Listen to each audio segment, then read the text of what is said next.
In this video, I'm going to show you how to delete classes in Webflow. So the first thing you want to do over here, once you're inside Webflow, you want to go ahead over here to the left and you want to click on those three little drops where it says Style Selectors.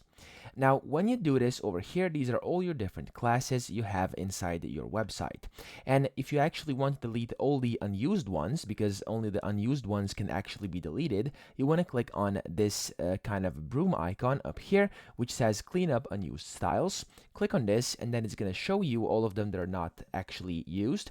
And then here, if you want to delete them, click on Delete, and then those will be deleted. However, there's also a way to actually delete a single one, and the way you can do this is, for example, if I search for text color black, which is one that's not used, you can see over here when you hover over that, you can click on this kind of wrench icon, and then here it's going to have this delete icon. So you can just click on this delete icon over here, and you're going to be able to delete a singular one. However, if a specific class cannot be deleted, as you can see, such as these over here, then you won't be able to see this bin icon. You'll only be able to see this X or this check mark. So that's pretty much it. I hope this video helped you out. If it did, please subscribe to the channel and help me out as well.